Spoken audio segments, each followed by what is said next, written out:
Walhamdulillahirabbil alamin. Rabbana taqabbal minna innaka antas samiul alim. Amma ba'du.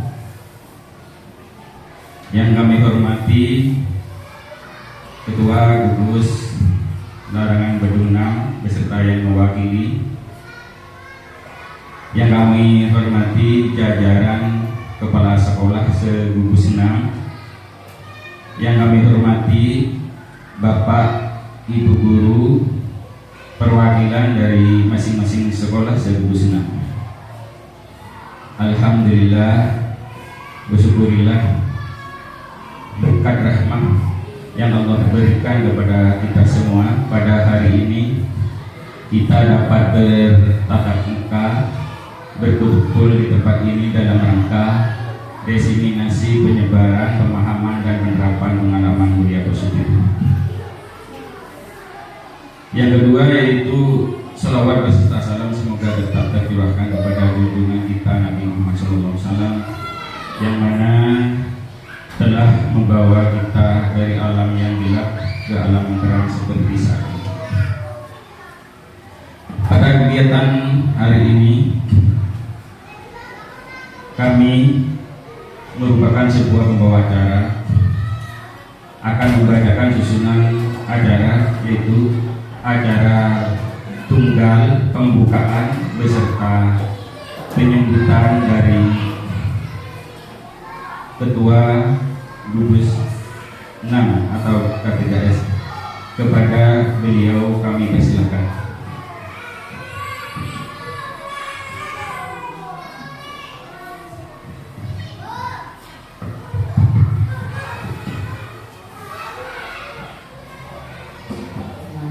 Assalamualaikum warahmatullahi wabarakatuh. Bismillahirrahmanirrahim. Alhamdulillahirabbil alamin. Wassalatu wassalamu ala asyrofil anbiya'i wal mursalin sayyidina Muhammadin wa ala alihi washabbihi ajmain. Rabbi shrah li sadri wa yassir li amri wahlul 'uqdatam min lisani yafqahu qawli. Amma ba'du. Yang saya hormati Bapak Ibu Kepala Sekolah se-Gugus 6 dan Bapak Ibu Guru yang hadir pada hari ini, se-Gugus 6 juga yang saya hormati. Marilah kita mengucapkan puji syukur kehadirat Allah Subhanahu wa taala karena berkat limpahan rahmat dan hidayahnya kita oleh Allah masih diberi kesehatan dan kesempatan sehingga dapat menghadiri acara pada hari ini, diseminasi budaya positif. Salawat serta salam semoga tetap terlimpah curahkan kepada junjungan kita dan besar Muhammad Sallallahu Alaihi Wasallam. Semoga kita semua selalu mendapatkan syafaat dari beliau. Bapak Ibu yang saya hormati, pada hari ini kita berkumpul di sini untuk mendapatkan tambahan ilmu bagi Bapak Ibu yang akan disampaikan oleh saudara Bapak Muhammad Syahi SPDSD. Mari kita dengarkan dengan sebaik-baiknya apa yang akan disampaikan oleh pemateri pada hari ini.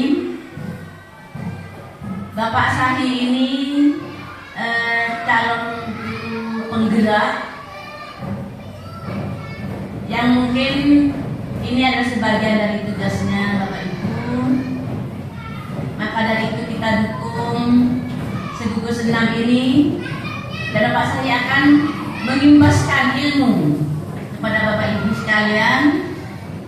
Tentunya ilmu ini nanti akan Bapak Ibu terapkan di kelas masing-masing, di sekolah masing-masing. Maka dari itu apa yang disampaikan oleh pemateri didengarkan, disimak dengan sebaik-baiknya, lalu terapkan di sekolah masing-masing Bapak Ibu. Harapannya semoga Bapak Syahi sukses menjadi calon guru, menjadi guru penggerak. Tentunya guru penggerak ini yang lain yang masih belum menjadi guru penggerak dimohon semuanya untuk ikut. Jangan takut untuk jadi calon guru penggerak. bagaimana kalau tidak tahu Bapak Ibu, tanya kepada operatornya, tanya kepada kepala sekolahnya di sekolah masing-masing. Bagaimana cara agar terekrut menjadi calon guru penggerak. Karena ini guru penggerak ini sangat baik sekali. Harapan pemerintah dan guru penggerak ini nanti untuk menunjang karir daripada Bapak Ibu semua. Jadi saya harap semua Bapak Ibu guru di gugus 6 ini terekrut menjadi guru penggerak kesemuanya. Sehingga yang hanya Pak Sahih sekarang itu gugus 6 hanya Pak Sahih yang angkatan 10 hanya gugus 6 hanya Pak Sahih di gugus 6. Nah, semoga nanti di angkatan berikutnya jadi lebih banyak lagi. Bu Wiwin jangan takut menjadi guru penggerak. Jangan bilang udah kebong Bu. Tidak ada dua apa Ibu. Mencari ilmu itu tidak ada batasan. Ya, baru kalau seperti Ibu ini sudah mau pensiun. Kan mau pensiun. Ini doa dari saya, kepada Pak Sani semoga sukses nanti, terus sukses dan tetap mengimpaskan ilmunya yang telah didapat oleh Pak Sandi guru penggerak ini. Demikian dari saya, mohon maaf dan kurangan. Wabillahi taufiq wal hidayah. Assalamualaikum warahmatullahi wabarakatuh.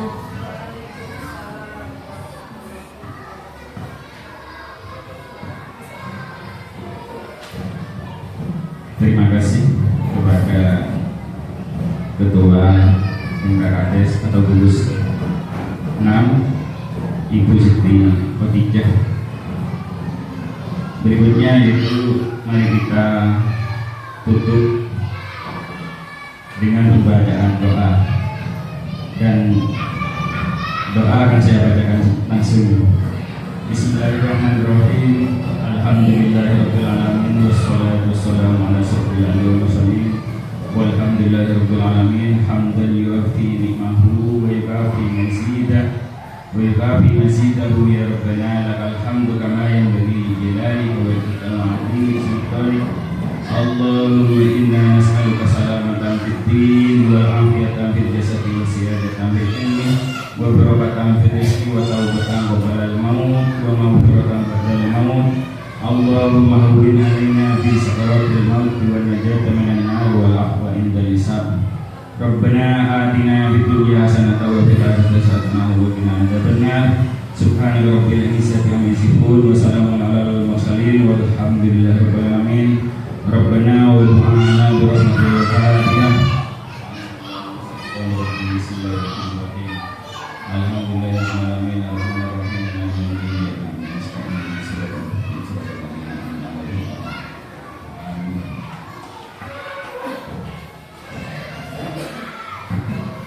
Selanjutnya itu mengenai penyampaian materi diseminasi penyebaran pemahaman dan penerapan pengalaman budaya positif bagi Bapak Ibu guru terutama.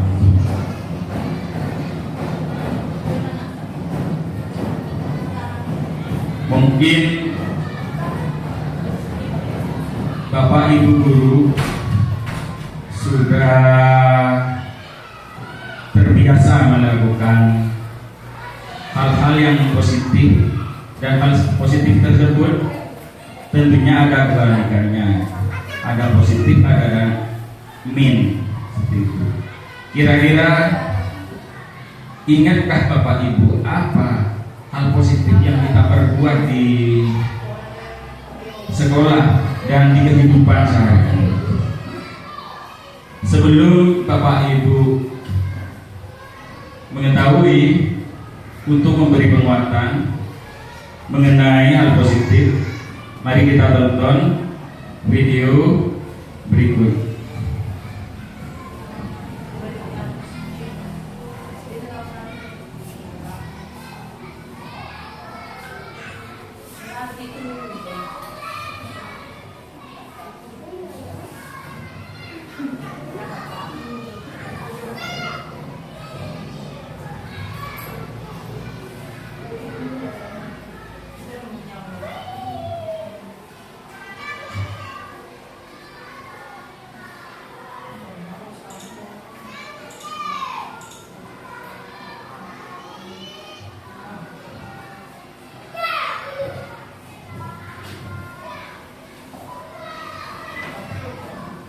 Silakan Bapak Ibu menyimak ya kegiatan yang ada pada video ini terkait dengan budaya positif dan negatif yang Bapak ini lakukan.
Saat ini mungkin sudah tergambar dari Bapak Ibu terkait budaya positif yang telah kita lakukan di sekolah, di depan anak-anak kita dan keseharian kita. Nah, tentunya barusan pada video insya Allah sudah terekam oleh Bapak Ibu terkait perbuatan-perbuatan yang negatif, karena positif kebalikannya negatif. Lanjut Pak Ibu ya.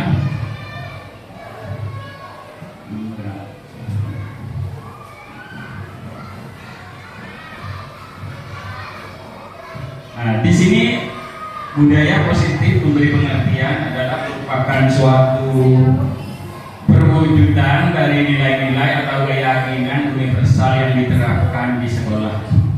Nah, budaya positif dapat mendorong murid untuk mampu berpikir, bertindak, dan menciptakan sebagai proses memerdekakan dirinya sehingga murid mampu mandiri dan bertanggung jawab. Nah, itulah budaya positif yang tergambar dari seorang guru, karena guru kan merupakan sebuah contoh di buku dan di diri.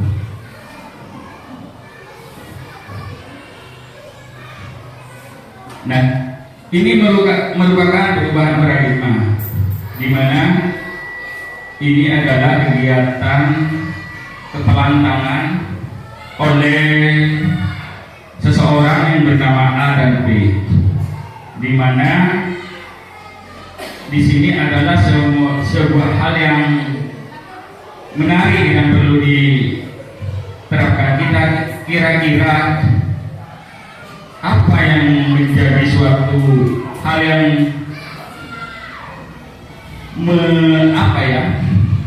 penasaran bagi kita, apa sikap kita mengenai hal tersebut? Kira-kira di sini bisa diterapkan terhadap Bapak Ibu semuanya. Di sini ya, dapat gambarannya ya, gerak-gerak.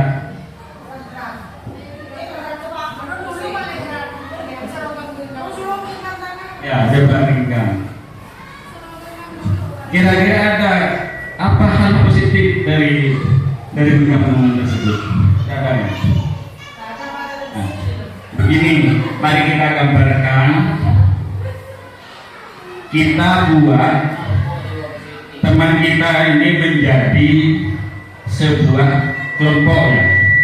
Ya, maaf Bapak Ibu ya, karena di sini adalah merupakan pimpinan dari kami juga. Jadi saya buat kelompok ya, kelompok 3 orang ini memberikan pesan terhadap 1 orang yang dimana pesan tersebut adalah merupakan suatu pesan yang rahasia dalam bentuk tulis, dimana pesan tersebut, suatu hal yang rahasia tersebut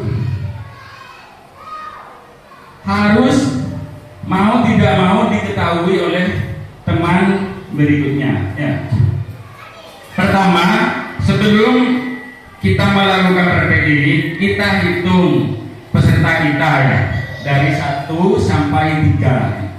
Kita hitung dari mana kira-kira? Sebelah kanan ya, ibu ini 1, 2, terus dari 1 lagi ibu, 2.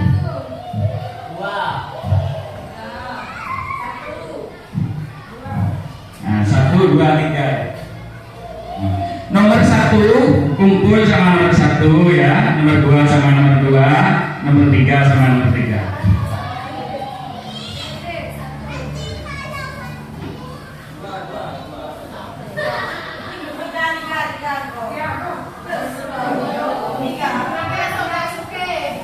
Kumpul dulu 3.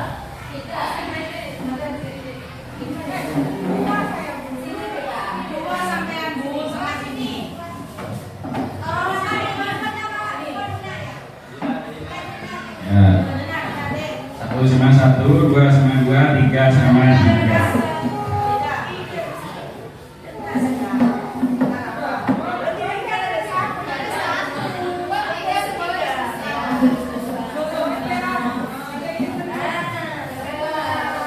Nah, masing-masing kelompok ini juga menghitung anggotanya. Coba dari 1, 2, 3. kelompok apa di sini, Bapak?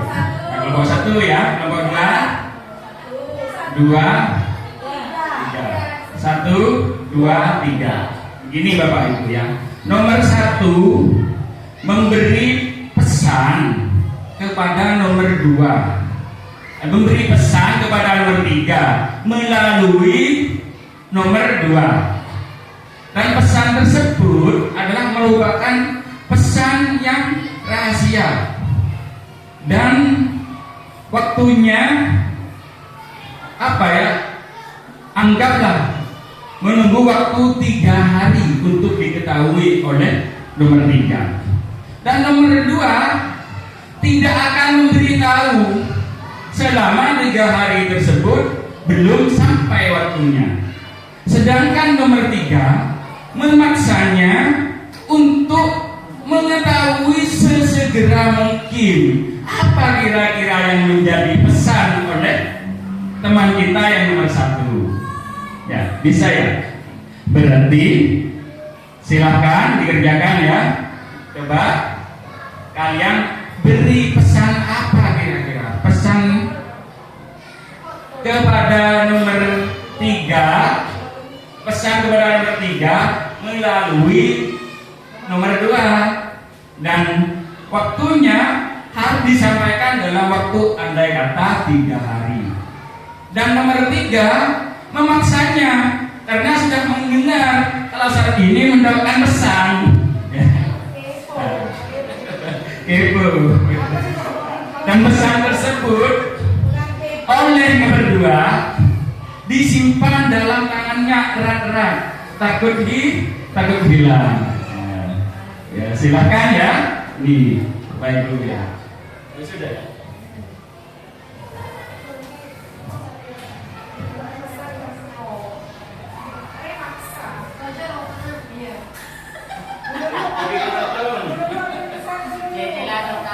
Coba buat pesan ya. Membuat pesan kepada nomor 3 melalui nomor 2. Bagi ke nomor 2, anggap sampean berjauhan. Tapi dalam di strawberry oni dalam jangka 3 hari. Karena nomor 3 itu sudah mengetahui bahwa telah mendapatkan kiriman pesan dari nomor 1, maka nomor 3 memaksanya untuk mengetahui saat ini, sedangkan waktunya masih 3 hari. Dan nomor 2 pun harus tidak memberikan tidak memberikan informasi. Dan nomor 3 harus memaksa nomor 2 untuk memberikan informasi apa? Ayo kasih tahu. Apa? Gitu ya. Silakan Pak Ibu. Silakan simpan di tangannya rapat-rapat. Rapat-rapat. Silakan.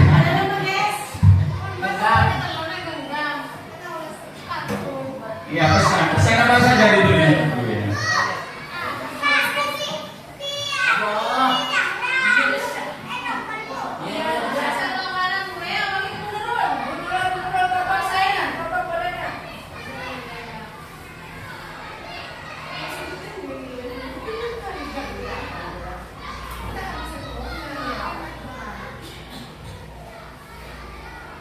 Sudah ya, kasih sama nomor 2 kalau sudah.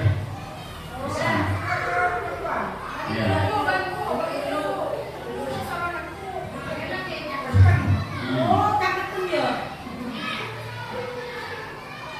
Nah, saat ini sudah ya.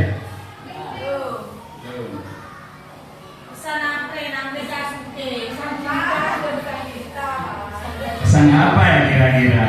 Kan nomor 3 penasaran ya. Saat ini nomor 3 sudah tahu telah mendapatkan pesan dari nomor 1 lewat nomor 2.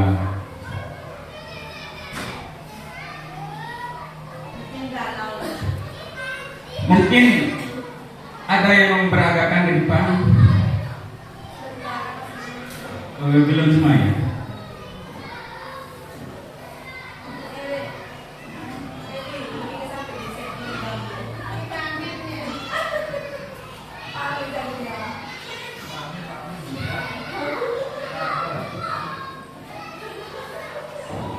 Coba kelompok 1 maju ke depan ya, maju ke depan. Ya, sini semuanya. Silakan, diperagakan. Nah, bagi dulu. Nah, sekarang nomor 3 sudah mengetahui bahwa nomor 3 telah mendapatkan pesan dari nomor 1. Kira-kira sikap apa yang perlu disampaikan terhadap nomor 2? Apa kira-kira? Kira-kira adakah pertanyaan-pertanyaan? Sudah dikasih ya sama nomor 2. Nah, kan nomor 3 sudah mendengar kalau mendapatkan pesan dari ibu ini. Nah, kira-kira sedangkan waktunya mesti kira-kira apa yang dirasakan oleh ibu nomor 3 terhadap nomor 2? Apa kira-kira? Penasaran enggak? Penasaran tidak? Apa rasa penasarannya terhadap ini? Penasaran, pengen tahu. Kira-kira itu tadi misalnya nulis apa ya, Bu?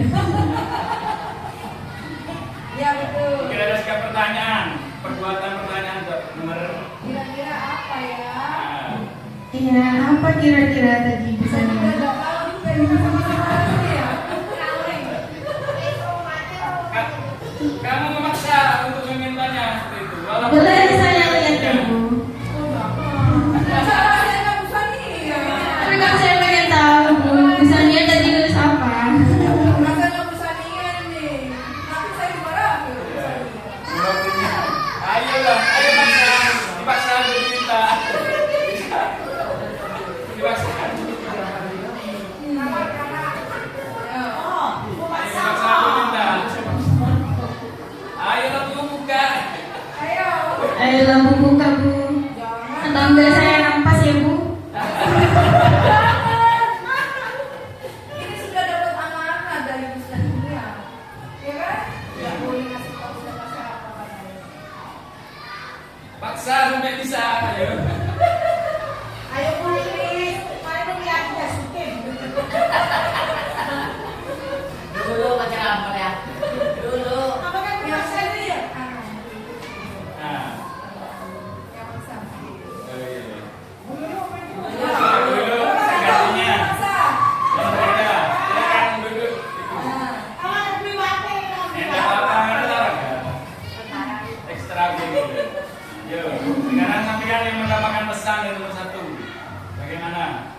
Suki. Janganlah Bu, ini rahasia dari Bu Sania. Kalian tuh lagi dia Suki. Ya, jangankan dia suke, berapa pun tetap ini. Rahasia orang ini. Ayolah Bu, kasih Bu. Ayo maksa sampai tiga. Ibu cantik deh. Ibu cantik deh. Kasihan Bu Sania, lagi rasanya terbongkar. Ibu kan nggak pelit. Enggak, tidak apa-apa. Berarti sampean kalau nggak kasih berarti sampean pelit Bu. Ya apa-apa, pelitnya kesampaian aja. Ayo dong. Coba dong. Ayo dipaksa, dirampas yang mau dikasih. Dipaksa. Jadi jangan dibuka. Jadi iya, buka. Nggak bisa, Bang. Nggak bisa. Jangan dikasih ya. Nggak bisa. Nggak bisa. Kalian nggak mana ya?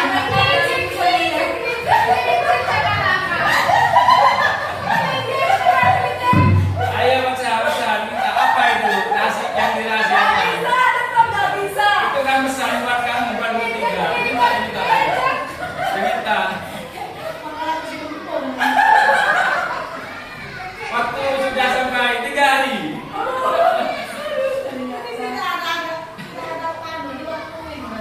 Iya kan waktunya 3 hari. Ya anggarannya 3 hari. Tapi waktunya belum nyampe. Nah, Ibu nomor 3 penasaran, tetap ingin mengetahui pesan itu secepat mungkin saat ini. Ya cari cara bagaimana diberikan sama ibu ini. Paksa bagaimana pun caranya. Kalau tidak dikasih, dirayu sudah, ya. Diiming-imingi sudah, minta dikasih apa? Jasuke. Tapi tetap tidak dikasih dengan sampian tetap ingin mengetahui itu. Ayo. Iya, jadi cara agar diberikan pesan itu. Ayolah Bu, dan baik hati. Ayo Bu, tidak sombong. Tidak ngomong sama rayuan. Saya tetap jaga rahasia ini. Rahasia ini. Kalau ngomel. Campur. Sudah tercampur aduk. Jangan campur. Berapapun tidak akan terjual. Tidak bisa. Sudah. Silakan duduk. Silakan Bu. Rasanya apa ini? Nah, rasanya silakan dibuka. Siapa lagi? Nomor 3. Saya bacakan bantu ya. Saya bantu ya. Ya saya bantu ya. Apa kira-kira pesan yang Ibu berikan oleh Ibu Sania? Siapa Ibu yang masih muda tadi? Ternyata bayar utang bodong. Waduh, punya utang. Pantesan mungkin takut malu. Belum waktunya ya tadi kasih.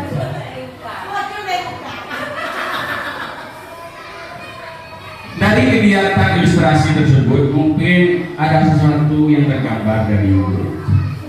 Ya, ada iming-iming untuk diberikan arah emosi juga. Ya.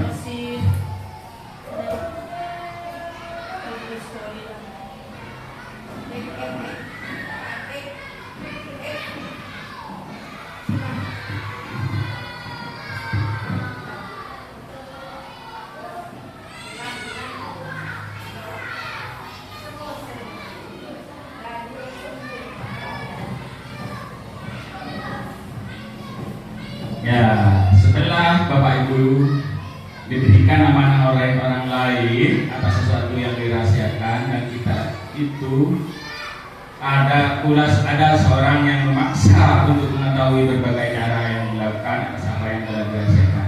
Kira-kira apa yang Bapak Ibu lakukan? Apa Bapak Ibu? Nomor 2 tadi apa kira-kira ketika kita dapat pesan? Nah, menjaga rahasia, takut sampai terbongkar ya rahasianya. Apalagi kira-kira? Iya, mempertahankan, menjaga amanah juga. Iya, itu ya.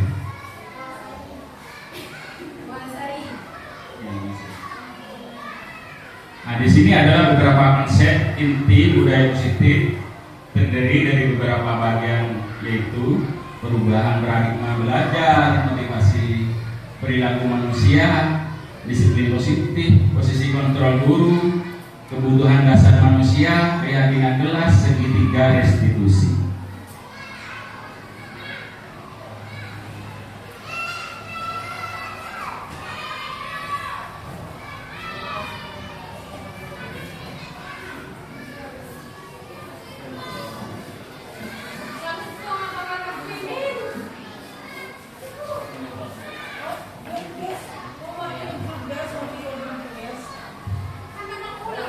Nah, ini adalah merupakan pembelajaran dengan paradigma baru ya. Apa hal tersebut? Yaitu pembelajaran dengan paradigma baru adalah pembelajaran yang merancang berdasarkan prinsip berdiferensiasi, sehingga peserta didik dapat belajar sesuai dengan kebutuhannya berdasarkan tahap perkembangan sesuai psikologi modern untuk memberikan profil belajar fondasinya.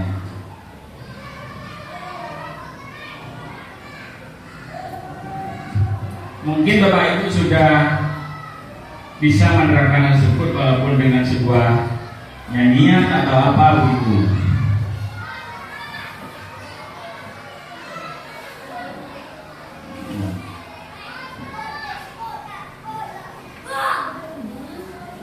Masih semangat ya Bapak Ibu ya? Alhamdulillah.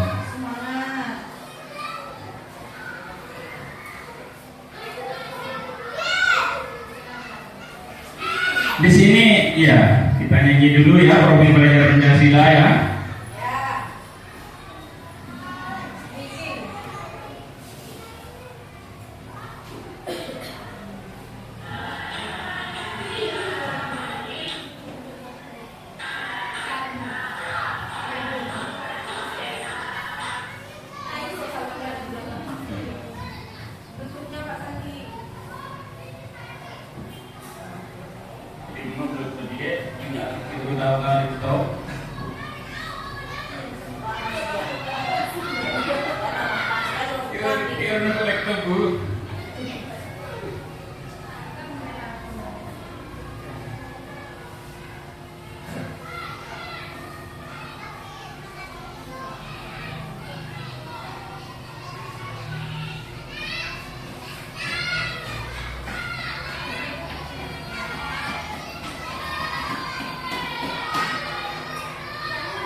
Ya, mari Bu kita menyanyikan lagu pelajar Pancasila.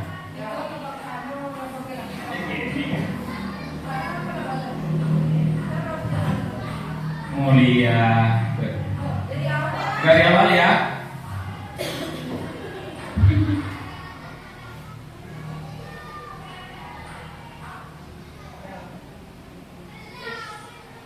Ya, satu. Silakan berdiri ya Bapak Ibu ya. Tepuk tangan. Satu, dua, tiga. Belajar Pancasila, beriman dan bertakwa kepada Tuhan Yang Esa dan berakhlak mulia, berdiri gotong royong mandiri, kreatif dan bernalar kritis. Satu kali lagi. Belajar Pancasila, beriman dan bertakwa kepada Tuhan Yang Esa dan berakhlak mulia, berpemikiran global, gotong royong mandiri, kreatif dan bernalar kritis. Ya, terima kasih. Silakan duduk.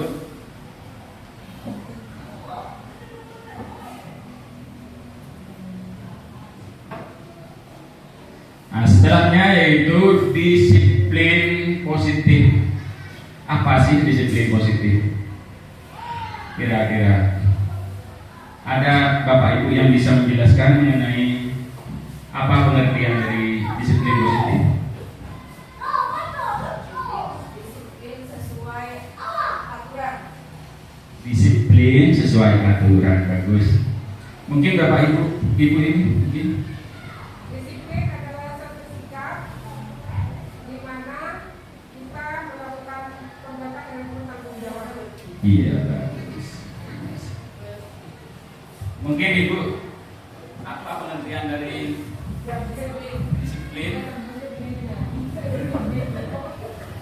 Disiplin positif yaitu melakukan perbuatan disiplin sesuai dengan tanggung jawab yang kita lakukan.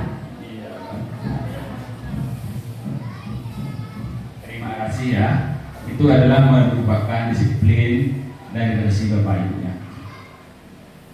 Namun pada saat ini di kehidupan sehari kita, disiplin dalam pandangan masyarakat atau budaya kita, makna disiplin telah berubah menjadi suatu yang dilakukan seorang pada orang lain untuk mendapatkan keparuhan, kecenderungan umum, menghubungkan kata disiplin dengan ketidaknyamanan juga bukan dengan apa yang kita hargai atau pencapaian suatu tujuan yang mulia.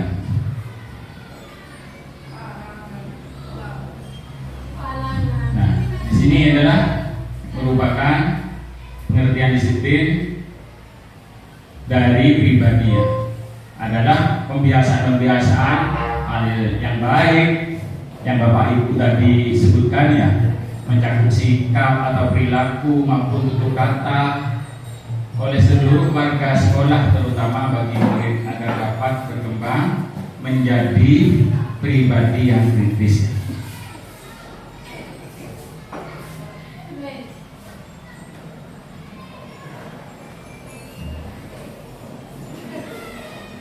Terus yang ketiga yaitu kebutuhan dasar manusia. Apa sih kebutuhan dasar manusia? Nah, di sini kebutuhan dasar manusia merupakan suatu yang kita lakukan untuk mendapatkan apa yang kita inginkan. Seluruh tindakan yang kita lakukan memiliki tujuan, semua usaha terbaik yang kita lakukan agar kebutuhan dasar kita terpenuhi dengan baik. Nah, di sini ada pertanyaan pemantik. Apa sajakah kebutuhan dasar manusia kira-kira? Senangan ya.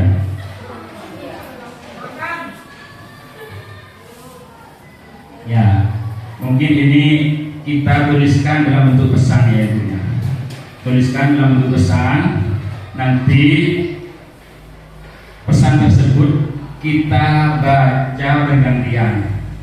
Yang pengertian dari maksudnya apa ya? Pengertian dari kelompok 1, kelompok 2, kelompok 3 yang bergantian ya. Coba ditulis dalam bentuk pesan ya, pesan dalam sebuah tulisan.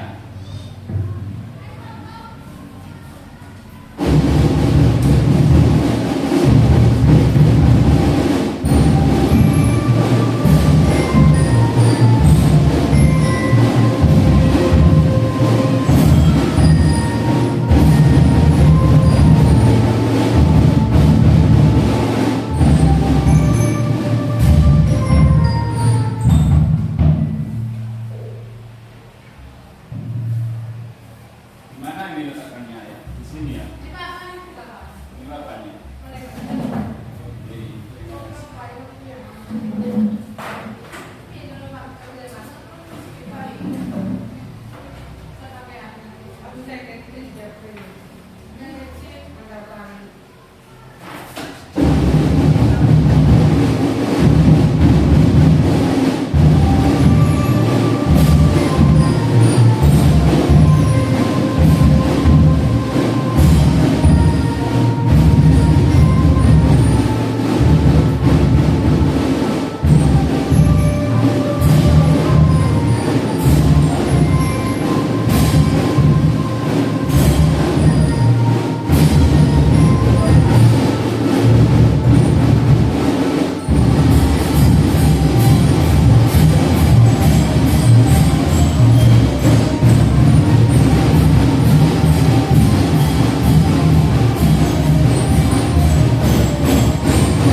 Ini Pak, tas Pak.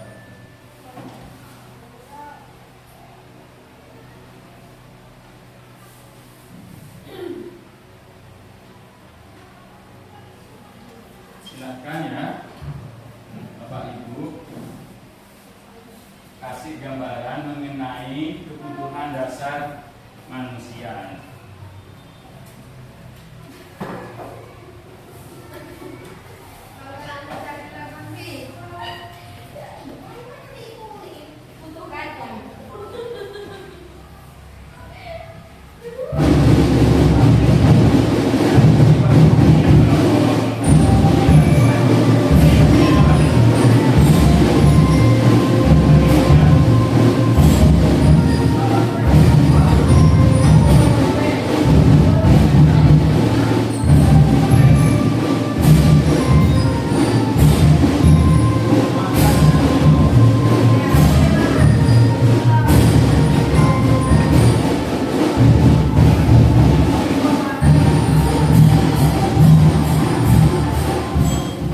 Ya, silakan ditulis Bapak Ibu ya, sesuai dengan kelompok masing-masing. Kelompok 1 tempelnya di kolom kelompok 1 ya, kelompok 2 juga, terus kelompok 3 di sebelah paling kiri.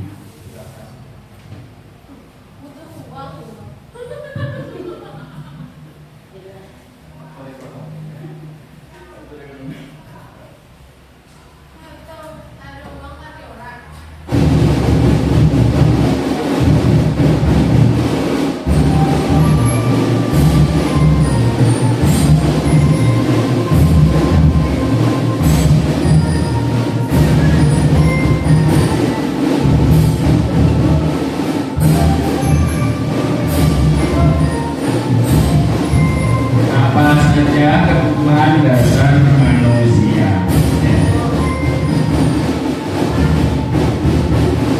Masing-masing kelompok, karena kan anggotanya ada 3, boleh menulis lebih dari 3 sampai 5 boleh, 2 boleh.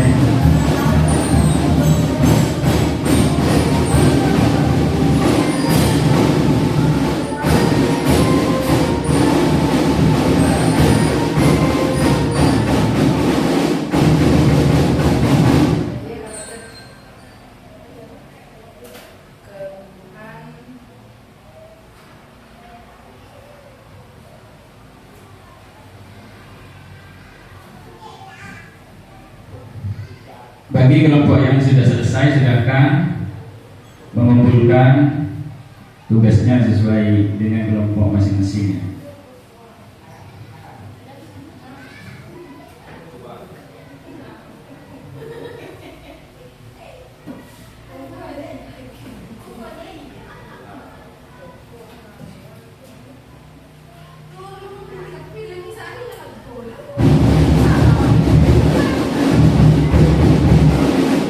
Yang benar semua, saya kasih hadiah, ya.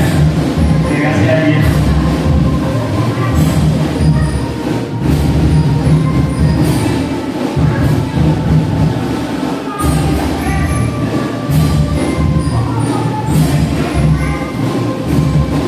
Kelompok 1, 2, 3 ada kelompok tadi. Ada 3.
Coba kelompok 3 membacakan punya kelompok 1. Terus kelompok 1 membacakan kelompok 2. Coba kelompok 3 dulu, maju ke depan. Silakan. Kita membacakan kebutuhan dasar yang dimiliki oleh kelompok 1, ya. 5 kebutuhan dasar manusia dari kelompok 1. Yang pertama, makan dan minum. Yang kedua, istirahat. Ketiga, healing. Yang kedua, kebahagiaan dan ketenangan. Terus kelompok 1 membacakan punya kelompok 3, kelompok 2.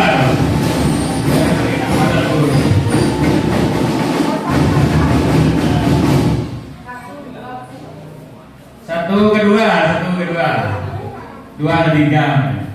Ya, silakan. Sini Bu, lewat sini Bu.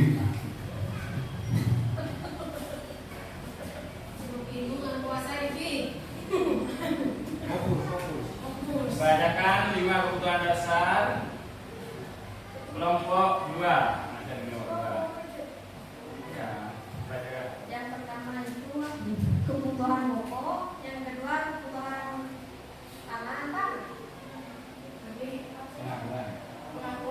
Pengakuan, yang ketiga kebutuhan kebebasan, yang keempat kebutuhan kesenangan, dan yang lain kebutuhan rasa aman. Terima kasih ya. Terus berikutnya itu kelompok 1 membacakan punya kelompok 3. Ya. Kelompok 2 ya? Kelompok 2 membacakan kelompok 3. Maaf Ibu ya, keliru Ibu. Mari kelompok 2 maju. Ini Ibu.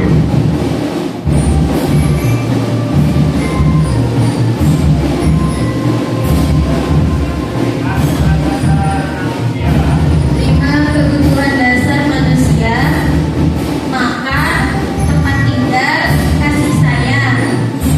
Yang kedua, butuh rasa aman. Yang kedua, butuh kasih sayang dan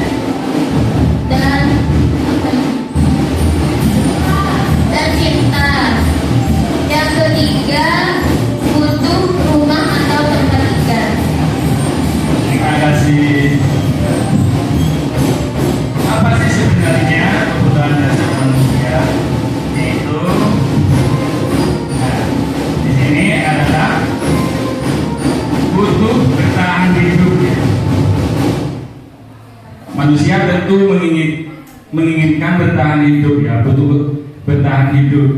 Untuk bertahan hidup yaitu perlu makan, pakaian, tempat tinggal, keamanan dan kesehatan juga ya. Berikutnya yaitu kebebasan mandiri, memilih tak pada ngabes dulu, mencoba hal baru dan mampu mengendalikan arah dirinya ya. Yang ketiga yaitu kasih sayang juga ya. Kita seorang manusia membutuhkan rasa kasih sayang. Anak kasih sayang dari orang tua, siswa kasih sayang dari guru, dan kita kasih sayang dari pasangannya. Seperti itu. Terus kita juga membutuhkan kesenangan, butuh healing, begitu kata tadi kelompok satu ya, kelompok berapa itu menyebutkan butuh healing, butuh kesenangan, butuh apa lagi? Humor, antusias dan tertawa ya. Nah, karena kesenangan, berbagai macam kesenangan yang dapat mendorong kebutuhan kita sebagai manusia. Yang kelima yaitu penghargaan. Kita sebagai manusia butuh dihargai. Apa yang telah kita miliki atau apa yang kita raih perlu ada yang menghargai, ada penghargaan dari pihak tertentu atas apa yang telah kita raih. Ya, keinginan untuk dianggap, memimpin, berprestasi dan didengar. Semua apa karya kita, sesuatu yang kita raih perlu menginginkan dihargai oleh orang lain. Contohnya, Bapak Ibu telah berkarya di sekolah ya, sudah kadung capek ini, terus siswanya sudah juara 1, malah tidak disupport, kan kecewa ya, kecewa berat. Berarti apa karya kita itu butuh dihargai oleh lingkungan kita, oleh kepala sekolah, oleh teman guru kita, supaya nanti kita dapat meningkatkan kreativitas kita di sekolah dalam mengemban sebuah amanah menjadi seorang guru.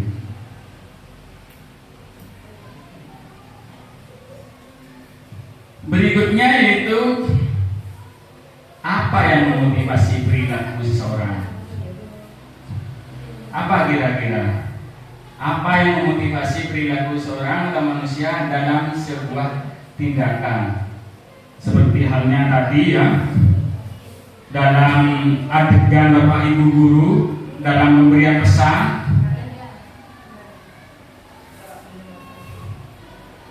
memotivasi untuk tidak memberikan pesan tersebut. Apa?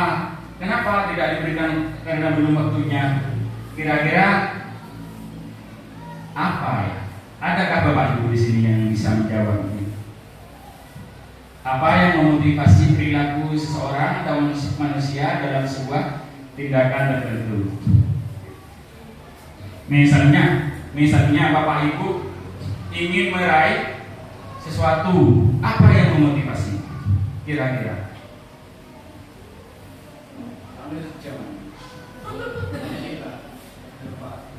Apa yang memotivasi? Ada dua. Apa kira-kira? Oke, baik Bapak Sandi, saya akan coba menjawab untuk pertanyaannya, apa yang memotivasi perilaku seseorang atau manusia dalam sebuah tindakan tertentu. Menurut saya itu ada dua motivasi dari luar, dan yang kedua dari dalam diri kita sebagai manusia. Yang dari luar misalnya dorongan dari teman-teman kita, dari keluarga kita, atau masyarakat sekitar kita. Kalau yang dari dalam diri kita sendiri, ya kesadaran diri kita. Itu Pak Sandi, menurut saya motivasi perilaku seorang akan mempengaruhi pada tindakan tertentu. Terima kasih Ibu April. Mungkin ada jawaban yang lain mengenai sama ya. Mungkin Di sana Ibu Evi ada Ibu ya? Sama Ibu ya? Ya terima kasih. Ya.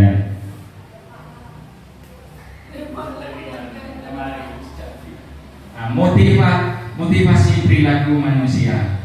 Yang pertama, untuk menghindari ketidaknyamanan atau hubungan.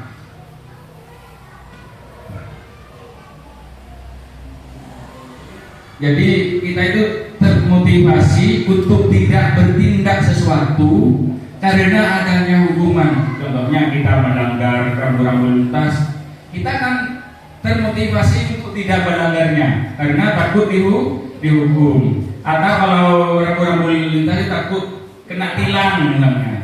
Itu adalah motivasi kita. Yang kedua yaitu untuk mendapatkan imbalan atau penghargaan dari orang lain. Misalnya kalau siswa mengikuti lomba, termotivasi untuk berusaha meraih lombanya, misalnya dengan cara latihan atau apa, untuk motivasi kita, anak didik kita, sehingga berbuat sesuatu untuk mendapatkan hadiah atau imbalan.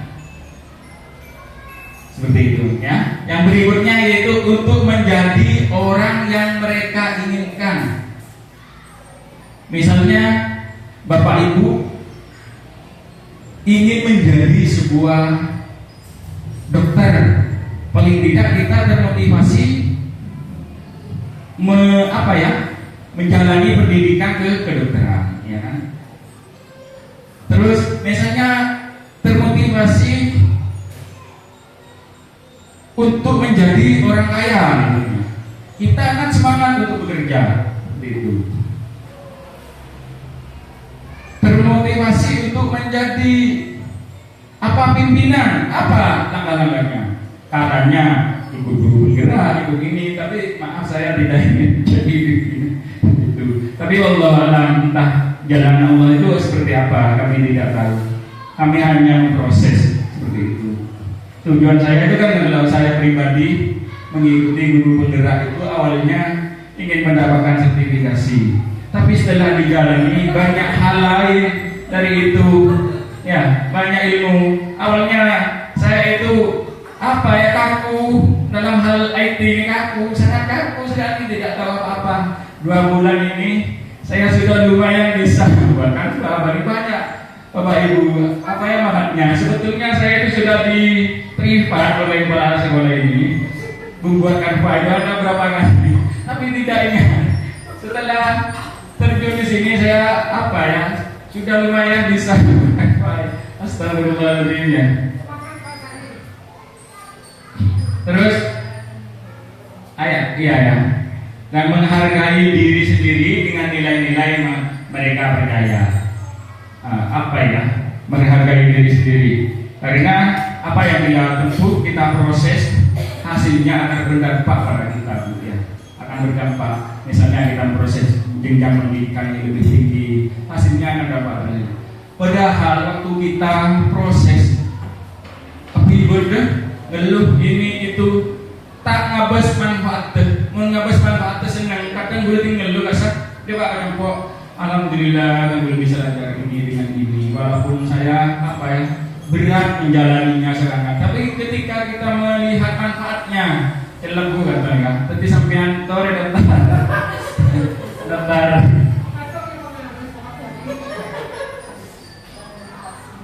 Nah, di sini posisi kontrol guru. Apa pemahaman Bapak Ibu mengenai posisi kontrol seorang guru?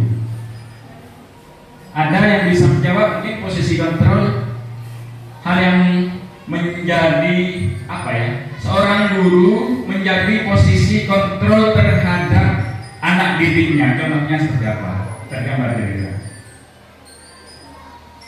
Menjadi kontrol apabila anak didik salah, atau menjadi posisi kontrol pada kegiatan atau aktivitas anak didik kita di sekolah. Itu sebagai apa saja kira-kira? Ada itu? Ayo. Enggak kan itu adalah apa ya? Posisi kontrol yang ada di benak itu belum tentu ada di itu. Posisi kontrol seorang guru di sekolah yaitu sebagai pemegang peranan penting untuk memberi arahan jika murid itu salah, memberi semangat jika murid sudah mulai tidak semangat menerima pelajaran, dan menjadi guru yang menyenangkan bagi murid, sehingga itu nanti dampaknya sangat besar. Kalau kita sudah menjadi guru yang disenangi oleh murid, kita akan mudah untuk mengarahkan murid. Seperti itu. Ada lagi? Mungkin yang lain. Mungkin yang lain ya. Terima kasih jawabannya. Mungkin ada yang lain, mungkin ada ini. Ya. Baik. Bocor. Posisi kontrol yang menurut saya, pemahaman saya, posisi kontrol guru itu ada 5. Yang pertama, posisi kontrolnya sebagai penghukum. Yang kedua, sebagai teman. Yang ketiga, sebagai pemantau. Yang keempat, sebagai manajerial. Dan yang kelima itu sebagai apa urusannya? 4 yang saya pahami. Kalau yang posisi kontrol sebagai penghukum, nah ini tidak boleh dilakukan sebagai guru, dihindari. Dan yang memang harus disarankan yaitu posisi kontrol memantau dan memanajerial. Nah, di sini peran guru sebagai penghukum tidak lagi digunakan. Ketika anak-anak berbuat salah, kita sebagai guru bukan hanya menghardik, memarahinya atau sampai kekerasan. Untuk posisi kontrol manajerial atau pemantau, kita sebagai guru menggunakan pendekatan secara pribadi dengan anak didik kita sehingga ada chemistry, kecocokan. Jadi anak-anak memaparkan apa sih latar belakang ketidakmampuan anak-anak melakukan sesuatu. Misalnya anak itu melakukan terlambat. Jadi kita sebagai guru tidak langsung terlambat boleh, bukan seperti itu ya yang saya pahami. Seharusnya kita tanyakan dulu penyebabnya apa. Sebelum menanyakan penyebab atau alasannya, kita berikan dulu motivasi. Misalnya, nah, ibu pernah berbuat salah. Dulu itu juga sama, ibu berbuat salah. Itu. Selanjutnya barulah menanyakan latar belakangnya. Perbuatan kamu itu merupakan kesalahan atau tidak? Misalnya anak-anak menjawab seperti itu, barulah kita memberikan pemahaman bagaimana, apakah sesuai dengan kesepakatan kita yang akan dilakukan. Jangan kita langsung memarahi, tak sepatuan boleh nggak, terlambat boleh nggak? Itu menurut saya Pak Sari. Terima kasih. Masih ada Bu? Sudah ya. Terima kasih sama Ibu April dengan Ibu siapa tadi? Tapi punya Ibu termasuk kepada manajerial seperti itu ya. Nah, untuk menguatkan atau memiliki gambaran terkait sikap kita di sekolah, mari kita tonton video yang telah dilakukan miniatur di salah satu sekolah. Ya.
Ya, begitulah miniatur yang telah kita sampaikan mengenai posisi kontrol guru. Mungkin dari hal tersebut Bapak Ibu bisa mencerna, memiliki gambaran mengenai hal tersebut. Nah, di sini adalah 5 posisi kontrol guru. Yang pertama seperti yang telah dipaparkan oleh Ibu April, yaitu guru adalah sebagai penghukum, sebagai pemantau, sebagai pembuat merasa bersalah, sebagai manajer, dan sebagai teman.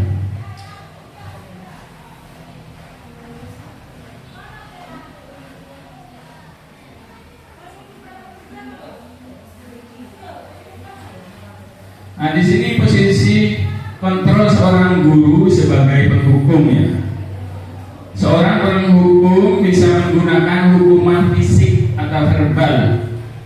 Orang-orang yang menjalankan posisi penghukum senantiasa mengatakan bahwa sekolah memerlukan sistem atau alat yang dapat lebih menekan kepada murid-murid kita lebih dalam lagi. Seorang guru menerapkan posisi penghukum akan berkata, "Patuhi aturan saya," atau "Awasi, kamu selalu saja salah, selalu pasti selalu yang terakhir selesai." Nah, guru seperti ini senantiasa percaya hanya ada satu cara agar pembelajaran bisa berhasil, yaitu hanya dengan cara dia sendiri. Ciri khas penghukum adalah tanda suara tinggi, bahasa tubuh, mata melotot, dan menggunakan jari menunjuk-nunjuk, menghadap. Ini adalah sesuatu hal yang tidak bisa diterapkan di sekolah terhadap anak didik. Yang kedua yaitu posisi kontrol sebagai pembuat merasa bersalah terhadap anak didik kita. Pembuat merasa bersalah akan menggunakan keheningan yang membuat orang lain merasa tidak nyaman, bersalah, atau rendah diri. Kata-kata yang keluar dengan lembut akan seperti, "Bapak sangat kecewa sekali dengan kamu." Nah, misalnya seperti itu ya. Di posisi ini, murid akan memiliki penilaian diri yang buruk tentang diri mereka. Murid merasa tidak berharga dan telah mengecewakan orang-orang yang disayanginya. Konsekuensi logis dari akibat penerapan peran kontrol pembuat rasa bersalah adalah murid akan merasa bersalah seumur hidup. Terus merasa bersalah telah mengecewakan ibu atau bapak gurunya. Murid akan merasa menjadi orang yang gagal dan tidak sanggup membahagiakan orang lain. Ini juga tidak bisa dilakukan di sekolah. Ini akan membuat anak didik kita gagal ya Bapak. Yang berikutnya yaitu posisi kontrol guru sebagai teman. Sebagai teman ya, guru pada posisi sebagai teman tidak akan menyakiti murid, namun akan tetap berupaya mengontrol murid selalu. Pendekatan persuasif posisi teman pada guru bisa berdampak negatif atau berdampak positif. Berdampak positif di sini berupa hubungan baik yang terjalin antara guru dan murid. Guru di posisi teman menggunakan hubungan baik dan humor, canda tawa untuk mempengaruhi seorang. Mereka akan berkata, "Ayo bantulah demi Bapak ya." "Ya sudah, kali ini tidak apa-apa. Nanti Bapak bantu bereskan." Lemes ya, kalau seorang temannya. Dari posisi kontrol teman adalah bila suatu saat guru tersebut tidak membantu, maka murid akan kecewa dan berkata, "Saya pikir Bapak adalah teman saya." Murid merasa dikecewakan dan tidak mau lagi berusaha. Hal ini yang mungkin timbul adalah murid hanya akan bertindak untuk guru tertentu dan tidak untuk guru lainnya. Murid akan tergantung pada guru tersebut.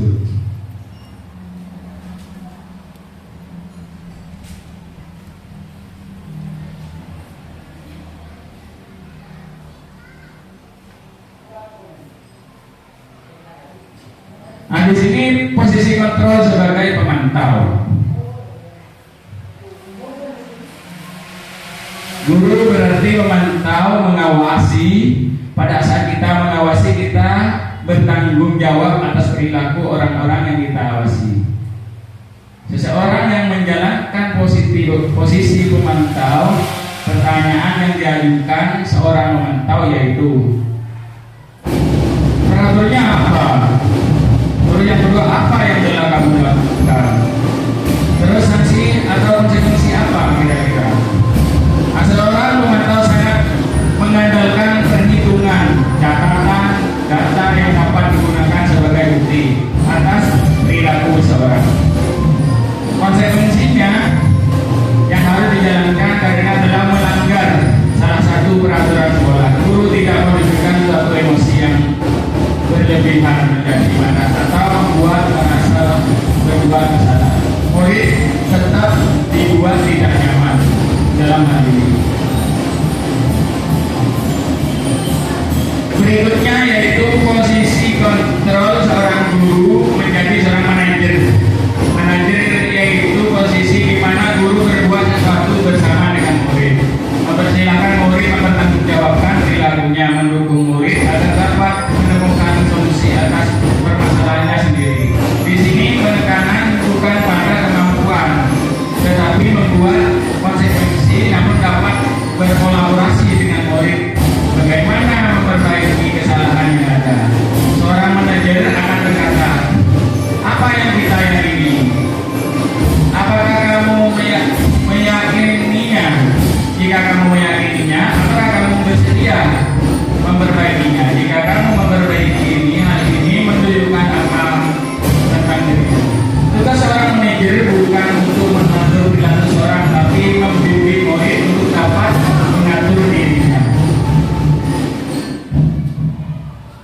Nah, di sini adalah segitiga restitusi. Apa sih segitiga restitusi? Langsung saya bacakan ya.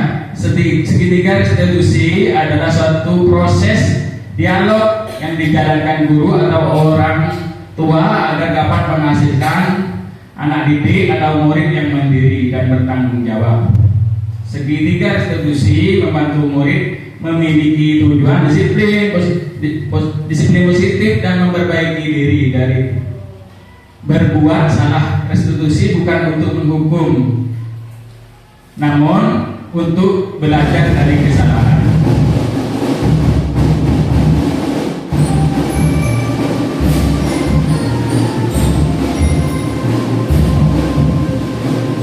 Nah, ini adalah skema segitiga restitusi yang yaitu ini pertanyaan lainnya.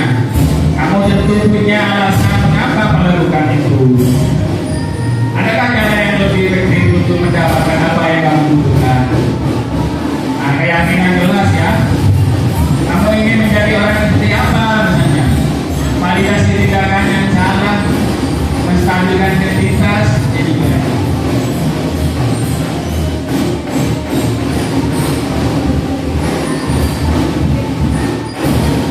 Nah, menstabilkan identitas di sini itu jika anak berbuat salah, maka ada kebutuhan dasar mereka yang tidak terpenuhi. Maka dasar segitiga restitusi memiliki tujuan merubah orang yang gagal karena telah berbuat kesalahan menjadi orang yang sukses.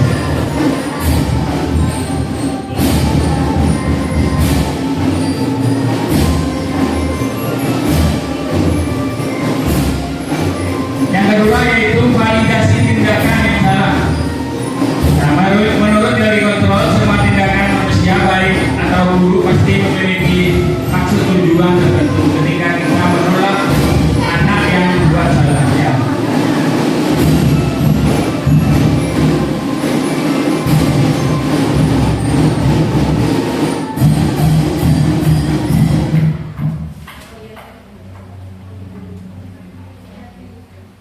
Nah, ini adalah salah satu contoh penerapan segitiga restitusi pada salah satu sekolahnya. Silakan disimak.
gambaran masa depannya. Guru dapat membantu mereka untuk tetap fokus pada gambarannya melalui segitiga restitusi. Kita dapat mewujudkan mereka menjadi murid yang merdeka. Mereka mampu menyelesaikan masalah dengan motivasi, tenang dan bertanggung jawab terhadap pilihannya.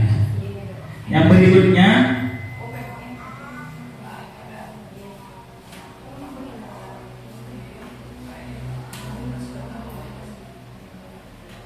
yaitu mengenai keyakinan kelas, ya. Di mana keyakinan kelas merupakan kesepakatan kelas yang diyakini bersama guru dan murid dengan harapan dapat meningkatkan kedisiplinan murid.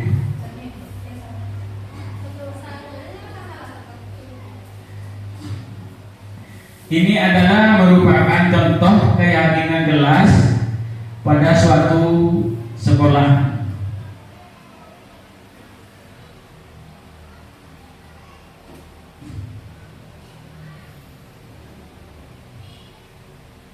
Ya, materi demi materi sudah saya sampaikan.